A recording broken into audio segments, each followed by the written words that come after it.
Hey, happy Friday, everybody. Welcome to the farzyshow. My name is Mark Farzetta.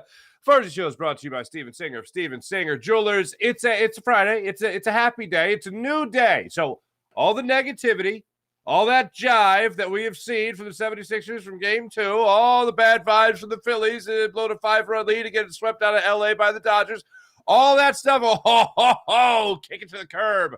It's a brand new day. Tonight in South Philadelphia, the 76ers will take on the Boston Celtics in Game 3 of their second-round series of the playoffs, and Joel Embiid will be presented with the NBA MVP trophy.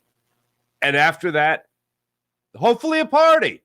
Hopefully a phenomenal win over the Celtics in Game 3. And the Sixers all of a sudden are back up in this series by a game. Wouldn't that just be lovely? Lovely. A man who believes in it all, Michael Kasky-Blomain, joins the program today. Michael wrote a phenomenal piece. Now, yesterday, I think I said this a couple times during the interview, yesterday wasn't the day to be like, oh, the Sixers lost, but Joel Embiid is the MVP. It was kind of spoiled by the idea that the Sixers got their behinds kicked against the Boston Celtics in Game 2, so I didn't really feel it was appropriate. But going into the first home game of this second-round series, I felt it was appropriate to start talking about Joel Embiid and the MVP award. Michael Kasky-Blomain wrote this great piece for CBSSports.com. You should check it out. It's fantastic. I also read another story yesterday from Mike Sealski on Inquirer.com about what tonight could mean to Joel Embiid, the 76ers fans, and, of course, the 76ers as a franchise, with him getting presented the MVP trophy. And the last time that happened was, of course, by a guy named Allen Iverson, before he dropped 52 on the Raptors. So there you go. We'll get into that conversation with Michael Kasky-Blomain. It should be a fun night tonight in South Philadelphia. I know I've already tweeted with some people that are going to be across the street at Citizens Bank Park for the first game of a 3-game weekend series with the Boston Red Sox. So we'll get into all that and more on today's show. But the first thing I want to uncover today, Jalen Carter signs his rookie contract. He is the first of the first rounders to sign his rookie deal, fully guaranteed $21.8 million over a 4-year span with, of course, the rookie option for the 5th year. It is a great thing to see that this deal is done. Although most people look at this and they go, well, yeah, of course. I mean, what else was going to happen? Was he not going to sign the deal? No. Yeah, exactly. That's exactly what could have happened. Is it rare? Sure. But does it happen? Yes. I'm just glad it's done. I'm glad it's signed, sealed, delivered. And you're going to have this guy as an impact player on your defensive line. Here's where I'm at with all of it. And I got into this conversation yesterday with my man Smitty, who was kind enough to have me on his YouTube show. Thank you, Smitty. I was looking at it like this.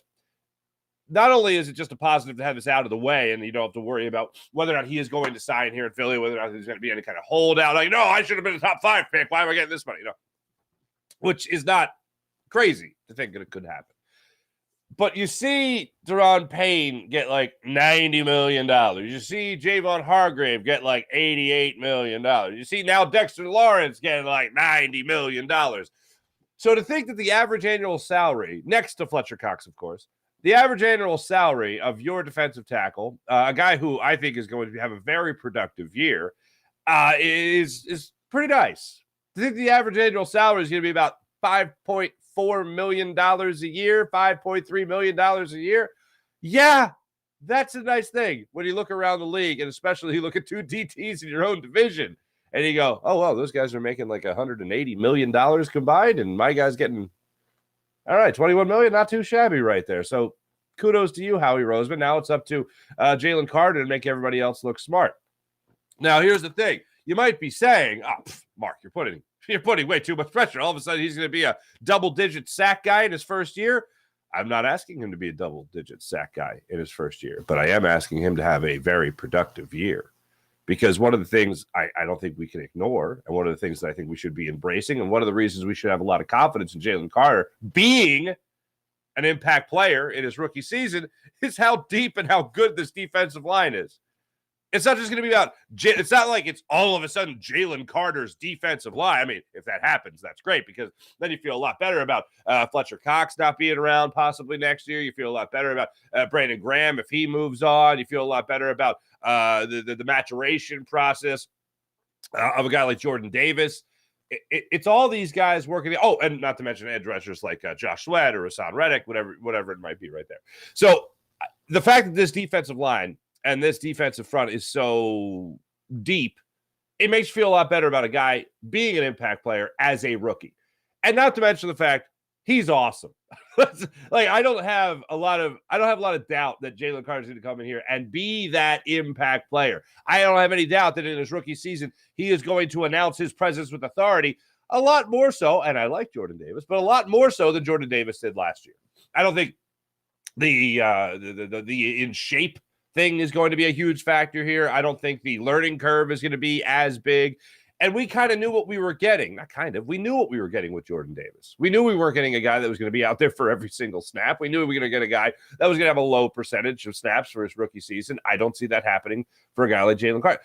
Jordan Davis was brought in with the idea that you knew you were going to have a year of leeway there with Javon Hargrave still being here and Fletcher Cox being here. And I know last offseason there was a little controversy over what was going to happen with Fletcher Cox, but I think both parties knew he was going to be back. So you drafted Jordan Davis with the idea you got a little bit of leeway. You got a year to break him in, get him used to the NFL level, and you're going to have two stout guys in the middle of your defensive line that are going to be just fine, whether or not Jordan Davis matures. Now, as some injuries happen, as maybe some other guys couldn't fill in on the defensive line as much as they would have liked them to, you had Fletcher Cox play 90% of the snaps in that one game this year, where we all looked at him and went, oh, he's old. And the next thing you know, Joseph Linval gets signed here. Of course, Ndamukong Suh gets signed here. So the Eagles added some depth as the season went on. Was that the Reds? Was that the? I almost said it. Was that the Washington Commanders game? Now you're signing Jalen Carter because you want Jalen Carter to be every ounce of Jalen Carter on this defensive line. You're signing him to be a starter. You're trading up a pick, essentially a first-round pick swap and a fourth-round pick. You're trading up, nonetheless, to get a guy in the middle of your defensive line that is going to dominate. Maybe not dominate this year, but again, to use this word, have a big impact. Announce his presence with authority. So I love the idea that he signed. I love the idea that it's out of the way. Now with rookie camp starting today, you can just concentrate on football. And I think he is going to be very impressive in his rookie season. This is why you're going to be – I think he's going to give a lot of people comfort in saying that he was the best player in the draft. I think he's going to make a lot of people look smart this season, and no better example of who he's going to make look smart than Howie Roseman. So I cross my fingers and hope for the best when it comes to Jalen Carter and what he can bring to this Eagles defense, because I got high hopes for this young man on the interior of that Eagles defensive line. See what goes on there with Nolan Smith in the not too distant future, but very excited to see what this whole defense will do in the upcoming season. We got some good news on our man Joel Hans Embiid yesterday.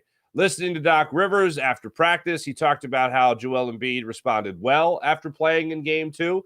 Although you didn't see Joel Embiid of old with 40 points or 50 points against the Boston Celtics in that Game 2, and overall you just got flat out embarrassed in Boston in Game 2.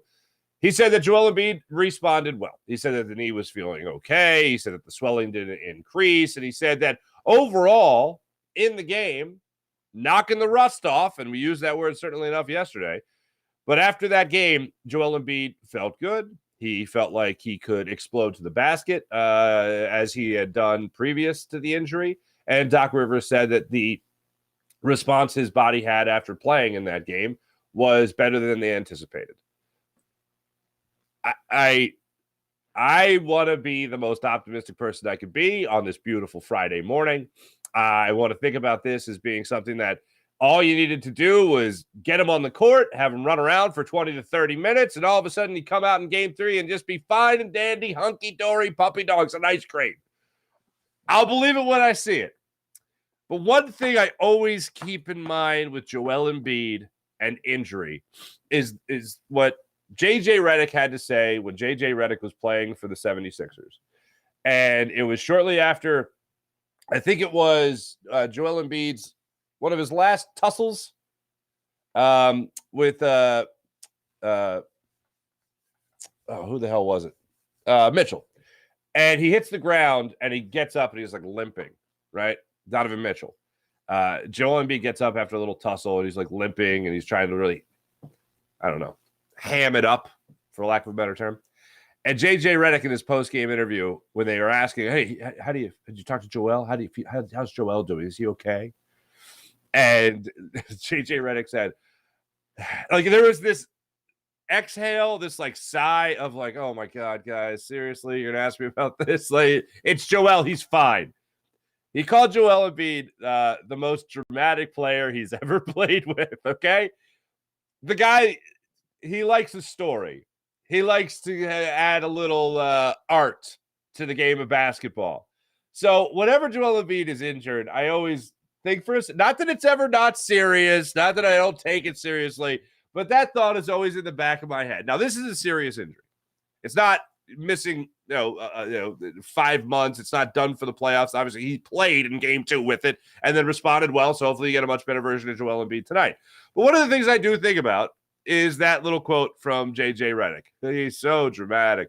So I hope that he might embellish. Hope it's a little bit of embellishing just to make it seem like he's even more of a warrior than I already believe him to be. But it's one thing that I use as a comfort mechanism whenever I see Joel Embiid not playing at the Joel Embiid level that we're so used to seeing him play at. As for tonight, and we'll get into this more with Michael Kasky-Blomain, who, by the way, really believes in this 76ers team. Really believes in the 76ers team. One of the things we're going to get into with this is the idea of Joel Embiid being a better version. James Harden realizing that he needs to play the aggressor. And it might be a case of James Harden needing to take over as that number one scorer. It's one of my favorite quotes, and I wish I could remember which college coach said it, but the quote is that scoring is not a democracy. Shooting is not a democracy in the art of basketball. And I think about that a lot whenever I see a marquee guy for any team get hurt. Who's going to pick up the slack? And this is true in a lot of sports, but I think most notably in basketball. When you see a guy like Joel Embiid not at 100%, when you see him even at 90% or 85% or whatever number you want to put on it, when you see a guy like that not being up to par for the or playing up to the level that we've seen him play at in the past, you need somebody else to pick up that slack. And I think that guy is James Harden. Another guy that needs to be is Tyrese Maxey. And as you see this series go on, if the Sixers are really going to make this a series, if the Sixers are, and it's 1-1 right now, but forgive me if I don't feel fantastic after game 2. But if the Sixers are going to pull off the upset here, if they're finally going to get that Celtics monkey off their back, then they're going to need other guys to step up if it's not just rust with Joel Embiid. And I think in order for it to not just be rust, the Sixers have to give Joel Embiid a little bit of leeway here in order to come back from this injury. They can't just say, oh, it's game 3, rust is gone. All right, go drop 50. I'd love to see it. I won't put it past Joel Embiid, but I think this is going to continue to be a buildup. I would be surprised if you saw Joel Embiid go from the way he played in game 2 and just, working out the kinks, ironing out the wrinkles. And if you saw that, and then all of a sudden saw a 52-piece like you saw with Allen Iverson when he got his trophy against those Raptors, I'm crossing my fingers for it. I'm hoping for it. But I think the only way this really goes down with the Sixers actually being able to pull off the upset in this series and win and advance to the third round of the playoffs, that the only way that happens is if you see James Harden continue to be the number one scorer. I'm not saying 45 points, but I'm saying, like I said, he has 25, 30 points. Get those points from him. Get those clutch threes from him. Tyrese Maxey gives you another 25-point performance. Tobias Harris gives you like 15. The Anthony Melton comes off the bench, hits you a couple threes. That's what I'm asking for. And that's what I think Joel Embiid's going to need in order to keep this series going without him having to carry the vast majority of the workload. And if I'm Doc Rivers, one of the things I'm saying in practice yesterday, one of the things I'm telling the team before the game tonight, one of the things I'm telling them is It's not all on Joe, guys. We got to help our guy out. He's coming back from this injury. Hell, he's supposed to be out 4 to 6 weeks. Didn't you hear the press conference? And now he's back trying to help us win. Let's have his back in Game 3, in Game 4, and as long as this series goes. If I'm Doc Rivers, I'm looking at James Harden to be the leader that he has been. I'm looking at Tyrese Maxey to step up and play with a little bit more confidence, go to the hole a little bit more often, see the confidence that he played with in the fourth quarter of Game 1. That's what I'm looking for from him. And Tobias Harris, I really give him credit for this because really even in the Nets series, he was Johnny on the spot. Second chance points, putbacks, hustling down the floor on fast breaks in case there was a miss. I think it was Maxey who missed a layup, and Tobias Harris was right there, even in Game 2 of this series to put it back. Like things like that, cleaning up, playing fundamentally sound basketball. That's what you're getting from Tobias Harris. I want to continue to see that from Tobias Harris. And those occasional threes, when he has these spurts of like hitting back-to-back threes and back-to-back possessions, you get those kind of runs from Tobias Harris in clutch moments, then yes, you could talk about winning this third game of the series, then later the series. And then guys off the bench, most notably DeAnthony Melton, what he can bring you as a scorer, be that clutch sixth man that the Sixers got in the offseason. Be that guy. Everyone playing their role to the fullest. And that'll help carry Joel Embiid to maybe having a little bit more leeway and a little bit more time before he starts going 1,000% on the court to try to help this team advance to the third round of the playoffs, to the Eastern Conference Finals. That's what I'm going to be looking for tonight. As far as the Celtics go, PJ Tucker, especially in Game 2, I thought did a great job on Jason Tatum. The foul trouble obviously helped that cause with Jason Tatum only having, 7 points in Game 2? But PJ Tucker, I would move him around. Seeing Jalen Brown being able to dominate the way he's been able to dominate, seeing a guy like Brogdon be able to get to the rim with great regularity, that's been a little bit of a problem for the Sixers in this series. Sixers need to find a way to stop that. And number one, above all else, protect the basketball. In Game 1, you did a tremendous job of doing that. Look, we all know you got to hit your threes, all right? It's not exactly high basketball IQ to be like, well, if they made more shots, they'd be better. Yes, okay. But also stopping the other team from getting those opportunities to score those points would be a big help.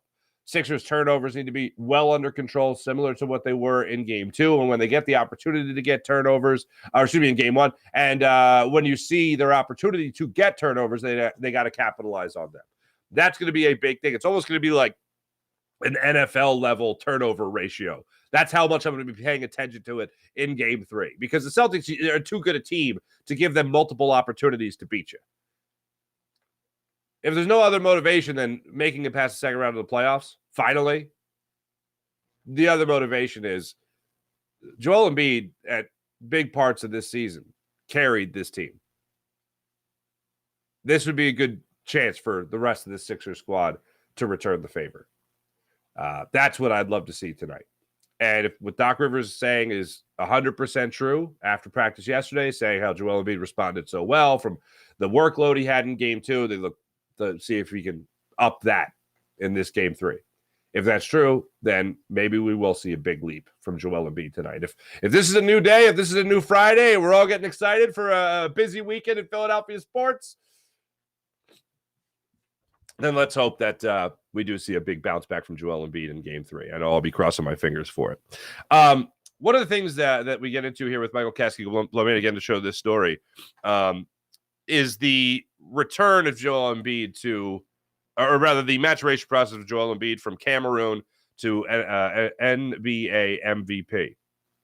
And one of the things I find so interesting about it is again, that we looked at Ben Simmons' work ethic. And all throughout the off seasons in Philadelphia, we saw the Instagram posts about Ben Simmons learning to shoot threes and Ben Simmons being in the gym and taking a picture of his shoes and the court and be like, oh, another day of work, another day at the office, whatever. And then we would see him come out the following year and be like, well, where's all that work go? Where did he work? Did he just take a picture of the gym and did he have a photo shoot at the gym and just leave? And then go, like, I don't know, buy a Ferrari or something? I don't know. We would never see the work pay off. With Joel Embiid, I don't remember too many Instagram posts about working out. Not that he didn't do it, but it seemed like it was much more regularity with Ben. And I think we all had a sort of trust in Joel Embiid that he was going to improve. We had seen steps forward. We had seen a guy look like this lanky kid, this like gangly kid out of Cameroon on draft night. Seen him play at Kansas, and then we see him in the NBA. And we see him continuously mature and put on weight in a good way. And then we saw him out there on the court, and we saw him improve season by season, to the point where we're not just talking about him being an NBA All-Star. We're talking about him being an MVP candidate, and now finally an MVP. So as we watch this process with Joel Embiid, I found it fascinating that after Ben Simmons left and Joel Embiid continued to be in the MVP conversation, I found it fascinating that we never really talked about the work ethic of Joel Embiid, because whenever you talk about work ethic of Joel Embiid, it's always a negative. It's never like, oh, this guy works so hard. It's always like, is he going to stay in shape? Is he going to eat well? Is he going to be okay in this playoff series? Is he going to continue to break down? And like we were talking about injury. When it came to not just talking about the skill and the talent, it was talking about injury or load management. And anytime the word work got mentioned with Joel Embiid, it was always about workload, manage his workload. And it was like, what the hell is it? It's an 82-game series. This guy can't give you 75 games. This guy can't give you 70 games. Like, what are we doing here? Like, whenever work got brought up with Joel Embiid, it was always on the negative, which overshadowed the work he put into his game in order to get to an MVP level and now an MVP. And one of the things Michael covers in the story there is the idea of the emotional side of things for him. You know, losing his brother early on in his NBA career, back-to-back seasons to start out his NBA career where he couldn't play because of the injury to his foot, eventually being able to come back, eventually being able to get back in shape, all the talk about Shirley Temples and all of that. Like, a kid sitting on a sofa, playing video games in Cameroon, his father comes into the room and goes, aren't you supposed to be at that camp? Luke Mute was having that basketball camp, and he's like, hey, aren't you supposed to be at the camp? And he's like, oh, I don't want to go.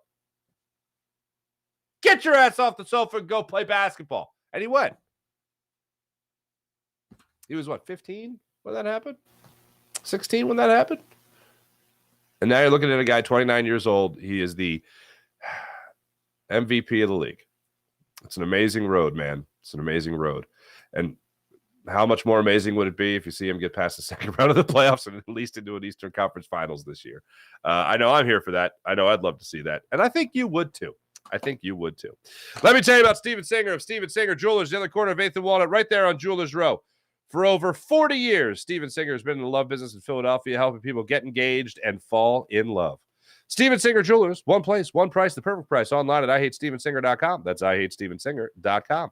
The other thing with Steven Singer Jewelers, don't forget, you'll get treated like a real family member at the other corner of 8th and Walnut. While other jewelers like to mark things way up, they just want to make you feel comfortable, that you know the negotiation has already happened and you're at a rock bottom price when it comes to Steven Singer of Steven Singer Jewelers.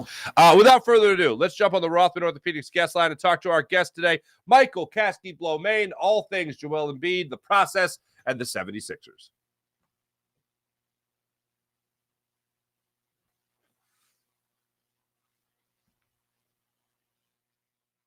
Right now, the Rothman Orthopedics guest line, our good friend to talk all things Sixers from CBSSports.com, the great Michael Kasky-Blomain. Michael, how you doing, buddy? Doing pretty good, Mark. Thanks for having me on again, man. I appreciate it. Absolutely. You know, I figured today's a better day to have you on than yesterday, for instance. Like, we were still, licking our wounds from that horrible game, and plus no one wanted to talk about Joel Embiid's epic performance in that particular game. Epic performance as the MVP and a rebound performance, I guess, in game 2 of this series. Let's start it off with this. Let's just put a bow on game 2 here. Everyone said after the game, whether it was Doc Rivers or it was Joel Embiid, that he had to have this type of game for him to, but basically this was him crawling before he could walk in this series. So my question to you, Michael, is this. When it comes to Joel Embiid, was this all just rust? Or was this just what we can expect from him in this series because of the injury? No, I definitely think part of it was rust, Mark. It's legit. You know, he was out for 2 weeks. If you play ball and you come back and you're dealing with an injury, I actually just had a pinched nerve in my neck that I dealt with for like 2 months, and I just got back to playing at my YMCA like twice a week recently. And the first couple times back there, anytime I would like go up for a rebound or something, like in my head, I'd be like, oh, is this gonna like tweak my arm? Is this gonna like bother it? So there really is, and I'm playing with 40-year-old like dudes named Bill, the YMCA, not playing against the Boston Celtics. Right. Yeah, of course.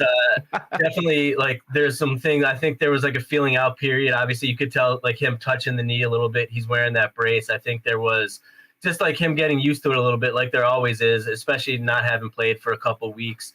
And I think, I saw a lot of people saying that, especially after the way it turned out, that, they shouldn't have played him in that game, which, I do understand. But I also think that, the odds were pretty high that Boston was, I don't want to say they were going to win that game, but I think the stat is that the past 15 times that the home team lost game one in the second round, they came back and won game two.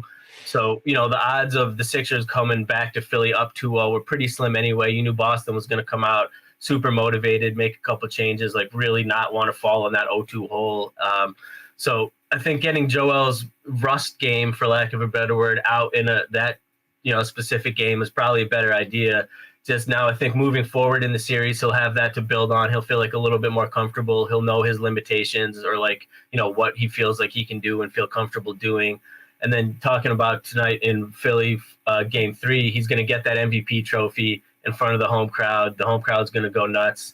And hopefully, he kind of feeds off that, and he'll feel better than he would have if that was his first game back. So there was always going to be some rust factor, I think, some like reacclimation factor in terms of the team getting, accustomed to him playing with him again, even though he was only out for 2 games.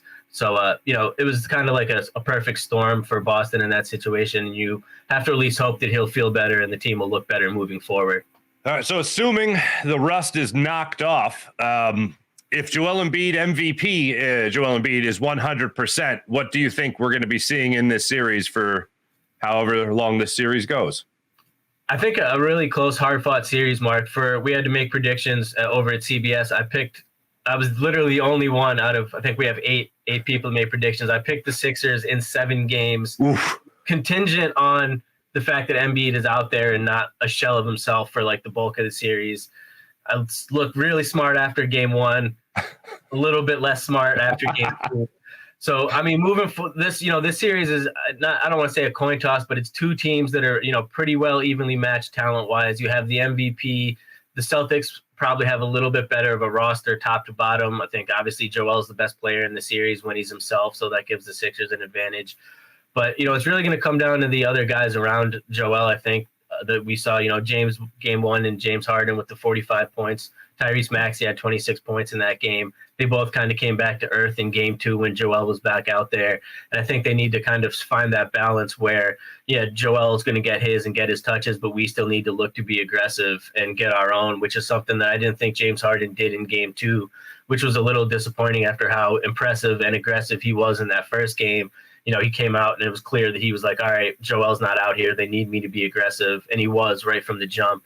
I think he needs to keep that mindset moving forward, even with Joel out there, and know like, hey, if I can collapse the defense, if I can get into the paint, hit that mid-range shot that I was hitting in the first game, it's going to open things up for the shooters. It's going to open things up for Joel. So even if I'm not making the shots that I was making in game 1, just being aggressive will help everything.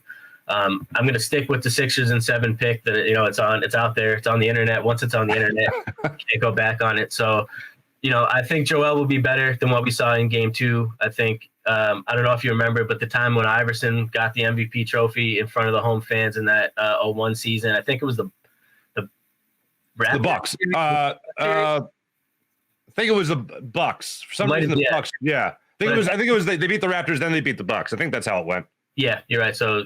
But I just know he went out that night and dropped like 40. They got the W. The crowd was nuts. So I think we're kind of hoping for a repeat performance where I know it's going to be electric in that building when he gets that trophy. Hopefully they can kind of rally around that. So again, as far as what you can expect from Embiid, and I agree with you, if he's not close to 100%, James Harden needs to step up. He needs to be more of the number 1 scorer, and Tyrese Maxey needs to step up, Tobias Harris, everyone else, and I get that. But when it comes to Joel Embiid himself, and I know doctors always say this, well, I'm not examining Joel Embiid, but my professional medical opinion, I think this. We're not even doctors, so we can't even give something of a semblance of anything that resembles a medical opinion here. But just in terms of your gut, what you saw in game one or saw in game two of this series, what do you expect in game three from Joel Embiid as far as his health goes? Are we looking at 80%? Are we looking at a 90% Joel Embiid? How far from 100 do you think he will be?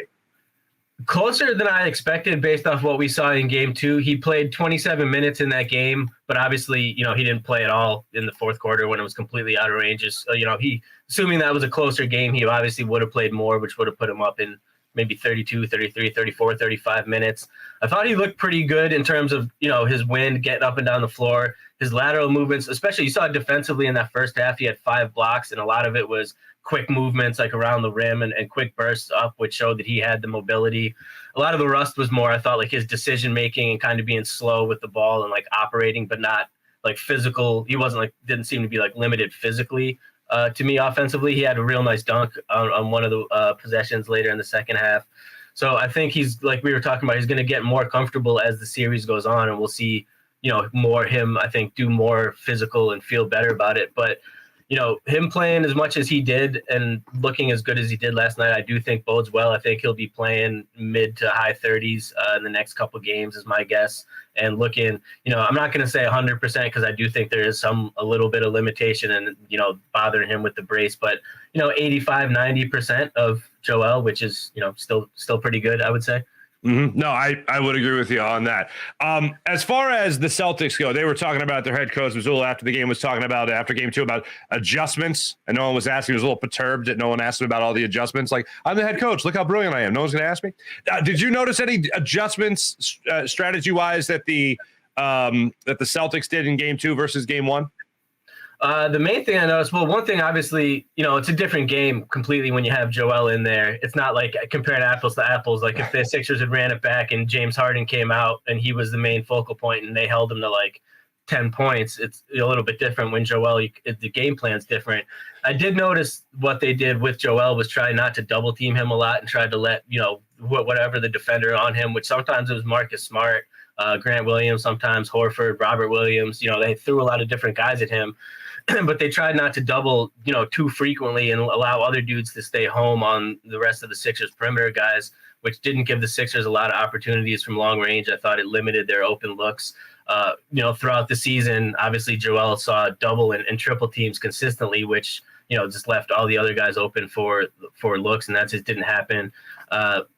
Personnel-wise, I know the Celtics, they played Grant Williams, a lot more in game two than they did in game one. I think he only played like a handful, 4 or 5 minutes. I was actually kind of wondering where he was in that game. And then last night we saw him for about almost 30 minutes. He played, primary defense on Joel a lot of times. He spaced the floor, hit a couple corner threes. He's a guy that was real big for them in their playoff run last year.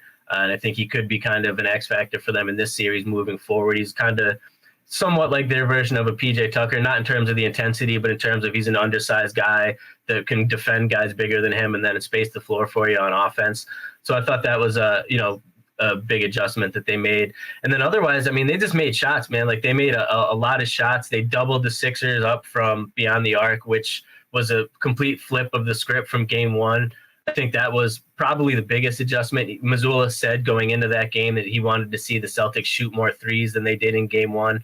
The Sixers outscored Boston by 21 from beyond the arc in game one, and the Boston just completely flipped the script on that in game two. They made 14 more threes than the Sixers.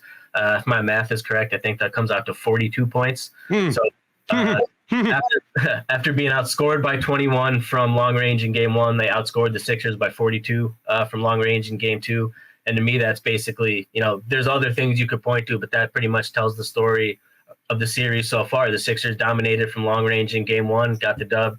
Celtics flipped it and made it an emphasis to shoot more from long range in game two. And, that they walked away with a dominant win. Mm-hmm. When it comes to the MVP award, and I do want to jump into this with you again, after game two's loss, I didn't want to be like, hey, Joel Embiid's the MVP. Let's talk about that for a while. But on a day like today, going into the home game, going into him raising that trophy, and what we were talking about earlier, I couldn't help myself. I had to look it up because it was bothering me. It was the Bucks. It was the Raptors, then the Bucks. So I think he would have gotten the trophy then against the Raptors. Raptors series. Just to put a bow on that. for the people that are driving their cars right now, listening to the podcast version of this, going, I'll Google it when I get to work. So there, we did that service for you. Nice. But we're good people here at the Farzy Show. When it comes to Joel Embiid as the MVP, your story was phenomenal, and I read it. I talked about it earlier in the show today, and I talked a little bit about his road to the point of MVP and a lot of the stuff that led up to this moment and his hardships. And you certainly covered that in the story. And it's a great piece. Everyone needs to go to cbssports.com, check it out, go to your Twitter page, check it out there as well. But one of the things that we don't talk about enough, it's kind of gone away because he has been so good and he has been an MVP candidate at least over the last 3 years. But going through the death of his brother, coming to a different country, picking up the game late, learning the game of basketball, mastering his footwork, everything that you cover in the story, I feel like we've pushed it aside because of our expectation, and the bar for Joel Embiid has only been raised since he has gotten to the league. And since we have seen him now reach full potential of being an MVP, now we want him to be a champion, of course. But you did such a great job of covering the road to the MVP award. And I know it's not the end of the story, but just as far as him getting to this point, it has not been an easy road for Joel Embiid. Not at all, Mark. And, I'm sure you remember, obviously, as someone that's been around the Philadelphia media for a while, when he was first drafted and dealing with those injury issues, there was a ton of pessimism, skepticism about him ever even playing, let alone developing into a perennial MVP candidate and the guy that ultimately wins the MVP award, especially after, he missed the rookie season. And people were like, all right, this happens. When he re-injured that foot and had to miss what would have been his second season in the league, I was working at the Inquirer at Philly.com at that time. So I was inundated in the comment section of the people there and obviously on Twitter. And there was not a lot of people talking positively about him as a player, as a person, him being the pick that the Sixers made, his future with the franchise. And he heard all that, like you said, he was a young kid that had not been in the country super long, didn't know a lot of things, was only here to play basketball, and that was taken away from him, and he couldn't play. And he was hearing all these people in the city that he was supposed to be playing for, a lot of local media and obviously the fans talking about negatively about him. And it got to him, coupled with, as you mentioned, he lost his brother when he was early in those times with the Sixers, and he considered walking away from basketball before he even started, which he's mentioned throughout this process over the past few years, that he was at the bottom and now he's at the top. And it's just been really cool to watch from a firsthand perspective of so much doubt and uncertainty to the slow mountain to where he's runner up for MVP, and then finally gets it. And there's obviously people in the city that aren't going to be satisfied until he gets to the championship, and that's understandable. But there's, other things in sports. One team wins a title every year. That there's some stories I think that are worth being celebrated. And a kid coming from, against the odds like Joel is a super unique backstory, got through a lot and been super enjoyable to cover. He's a nice, relatable guy. He's a good guy to cover and to root for. And it's been cool to watch his growth from, a guy that people questioned would he ever play to now the MVP of the league. That's funny. You just you jogged my memory. I was at a Baltimore Orioles game when the news came up on Twitter that Joel Embiid wasn't going to be playing for yet another season. And I remember looking at my phone and being like, oh my God. And everybody I was with was from Philadelphia. And they're like, what? I said, Embiid's out another year. And they're everyone was pissed. Everyone was a sports fan, and they were upset about it. So what's interesting is, and the stories came out about the Shirley Temples and the gaining weight and everything. So it's this bar was said about Joel Embiid, about him not being him being a great athlete, but not having this, drive to be great, that he would never reach his full potential. And then the Sixers go and draft Ben Simmons, and Ben Simmons has to sit out a year.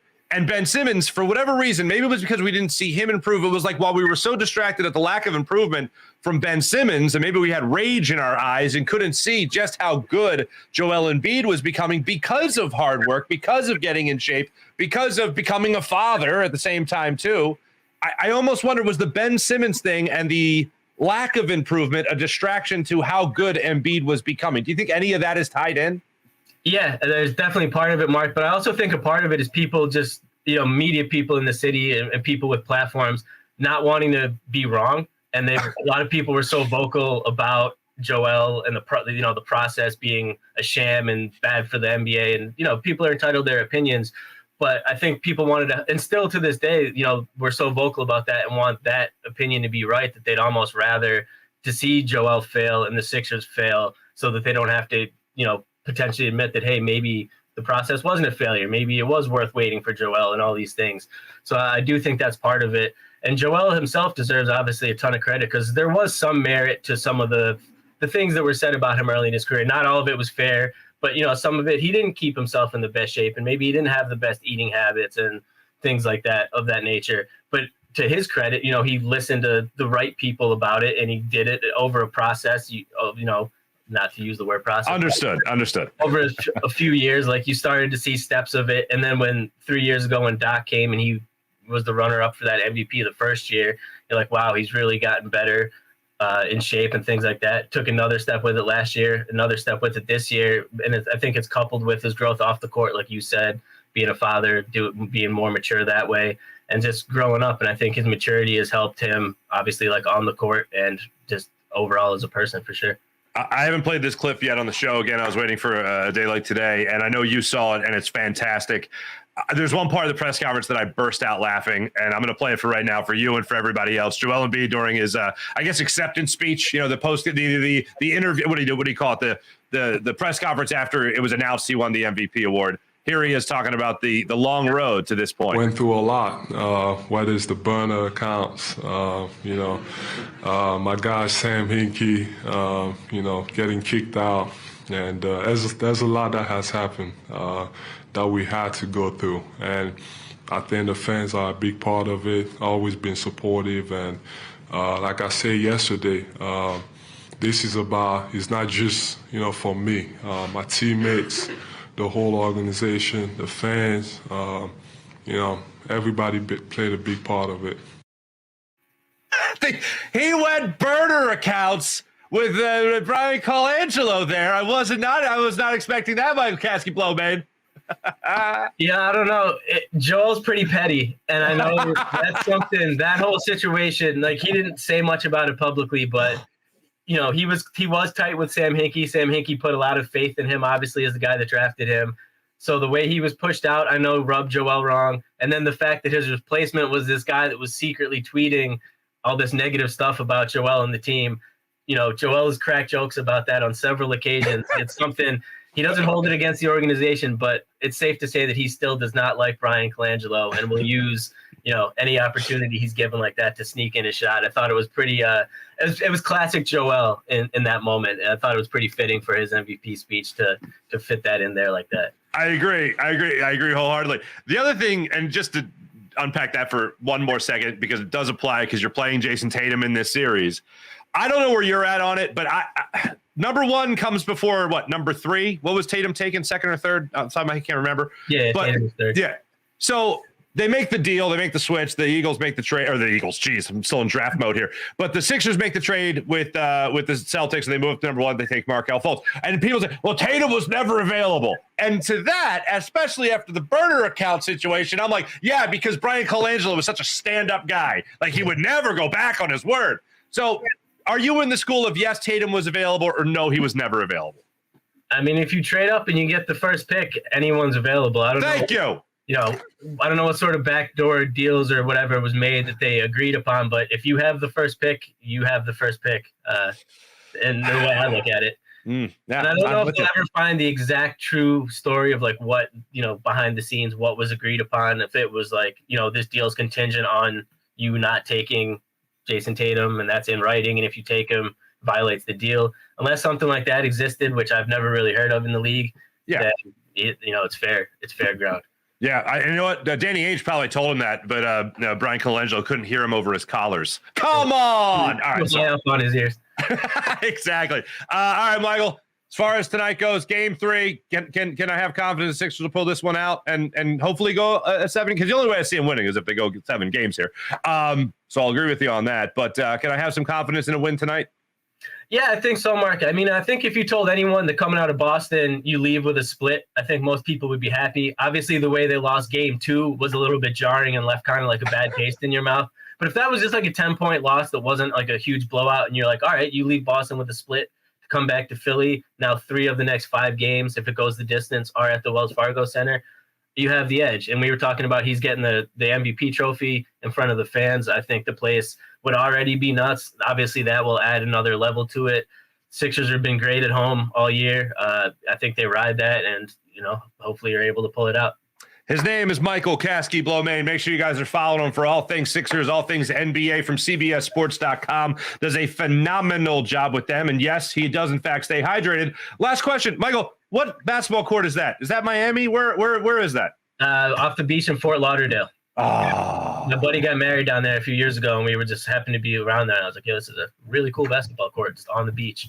I had to do a double take. I had to look at the lane. I had to look at the paint. I took that. That's an actual picture. That's not like a Google search. That's like my iPhone 7 or whatever it was. That's trademark photo right there.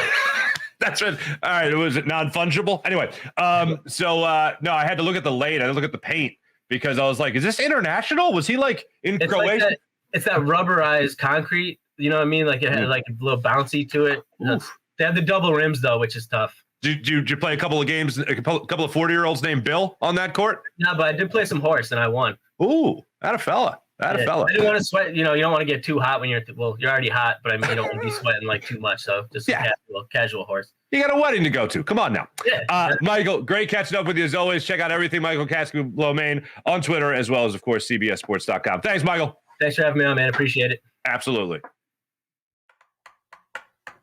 Yeah, if the lane's different, then that means it's an international thing. If the lane has that, like, if it bows out, I don't know what the official term for that European lane. I have no idea, but I thought it was a picture he might have taken in Europe because he's a worldly man.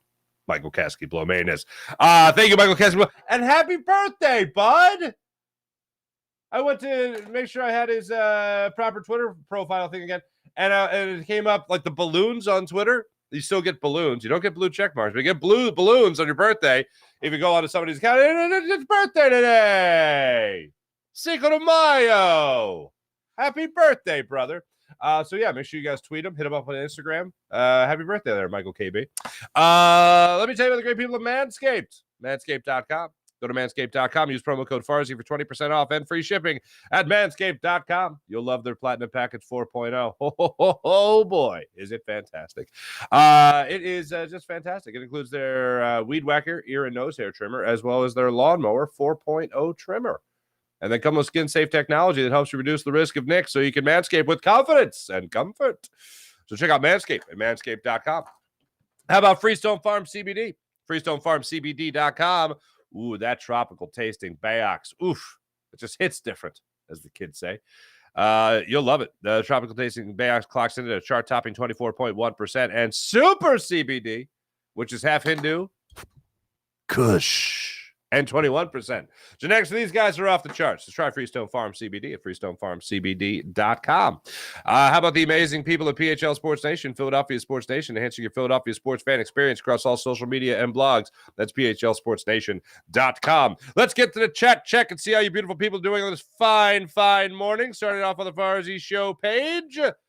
See what you guys are up to. April. Good morning, April. T-Bro. Happy Farzian Friday. Thank you. Same to you. Sean Gillespie, what's going on? Sean Gillespie, I saw chat checkers, and I just thought checkers, and already I was thinking of a big Buford burger. Ooh, that'd be so nice. I have to drive down to Baltimore on Saturday, maybe hit the checkers on the way down. Just a tradition. Family wedding. My little cousin's getting married. My youngest cousin of my 21 first cousins on my mother's side of the family, the Polish people, Yak Shamash, he's getting married. Sean, happy wedding day, my friend. Sean Kilrain. What's up, Sean Kilrain? I'm hoping Jalen Carter is everything they compared him to, the next Jerome Brown. That would be that'd be very special. You agree? I only agree, and I would never say that because I would get crucified if I said that. But my man, Seth Joyner said that. And when he said that, I was sitting next to him at the draft show on Jacob Media, and I don't know if the video showed how far my jaw dropped when he said that. And that's not me disbelieving it. That's me saying, if Seth Joyner is saying that, he freaking means it. That man doesn't mug for the camera. He's a straight shooter. You might not like what he actually thinks. You might not appreciate it. You might disagree. You might go, oh, it's a hot take. He's just doing it for attention. Not even close. That is Seth Joyner to a T. But I'm hoping the same thing. And yeah, I think if Seth is saying that, I think the potential is absolutely there. Sean Gillespie, Embiid dramatic, shocking. I think I read that with the right inflection. Mike Fuji, what's up, Fuji? Good morning, Mark, and everybody. Happy Friday. Game 3, here we come. Philly versus Boston in South Philly. Yeah, we'll get in that 3-game series with the Red Sox. Red Sox, by the way, have won 6 in a row. Rafael Devers looks at Kyle Schwarber's 7 home runs and goes, that's cute. I have 11. Yeah, a lot going on there. But yeah, a lot of Boston people. Get ready for this. Get ready for this. Get ready for this. You'll hear a lot of that. You think you're better than me? You think you're better than me? You'll hear a lot this weekend if you're going to be in South Philly. You are. All right. That's enough of that. I put the quarter in the machine, in my own machine. Sorry. Sean Gillespie, Embiid has matured. Now need the rest of the team to step up like they did in game 1. Win or lose, please. Mihai Sanchez, morning, Mark, and everyone. Happy Philly versus Boston weekend. Okay. Wish me good luck bringing the Phillies good luck tomorrow. All right. Well, good luck bringing them good luck. We'll give you so much luck, Mihai Sanchez, that you'll just bring boatloads of luck. You'll have excess luck to bring to South Philly against Boston on Saturday. So that'd be fun. A Philly affiliated Poppy. Great name. Think much like Harden, game 1. I think we are about to get a historic JoJo game after getting the MVP trophy. Also, F. Masula, the coach of the I almost called it the Red Sox, Celtics. That was fun. I know I said it in yesterday's show too, but when a coach wants to point to his that's on the same scale as Doc Rivers being like, "Would you ask Pop that question?" Like, how dare you don't talk about my brilliance? How dare you question my brilliance? It's the same thing. Sean Gillespie, genius Sam Hinkie. Man, whenever we talk about Hinkie, you talk about success of the process, success or failure of the debate, the process of success or a failure. Oh, it's a success because you got Joel Embiid, and look, you're constantly in the playoffs. I'm going through all the teams. Sixers were not far away from making the playoffs every year before the process. The problem was that the Andre Iguodala era of the Sixers wasn't going to win a championship, and you knew they weren't going to win a championship. But Joel Embiid, you think maybe they could win a championship. Like, if they get past the Celtics, there's a good chance the Sixers can win the championship. There's a good chance the Sixers make it to the finals. And that wouldn't happen without Joel Embiid. The thing is that it's been so long since the process began. It's been so long that a lot of things could have happened in Philadelphia. You don't know what could have happened in Philadelphia over that time, where even if the Sixers were just bad, could they have made some trades? Could they have got acquisitions that could have helped put them over the top and all that? And then the other thing that really sucks about it is you can't really fairly judge Sam Hinkie in the whole thing, because he was, as Joel Embiid said, kicked out. If you're Adam Silver and you hear that, you're like, this is why you didn't get the MVP before. This is why we maybe miscounted the votes. But kicked out, Sam Hinkie. So you never really got to see him complete the project. Now, there's counter arguments to and from. I am of the ilk that the process was, to this point, a failure. And I supported Sam Hinkie. I didn't support the blank check of time. I didn't say that he could have an endless amount of time to turn this franchise around. I did not say that. But I supported the idea because I've not seen the championship. And I knew the Andre Iguodala Sixers weren't going to do anything. Now it turns out Drew Holiday went on to have himself a nice little career when they traded him away, which was the official beginning of the process. Be bad now to be great later. But yeah, the genius Sam Hinkie. The biggest thing that's the knock on Sam Hinkie, though, you know what it is? I'll tell you what it is right now. Not getting Giannis Antetokounmpo. And I believe in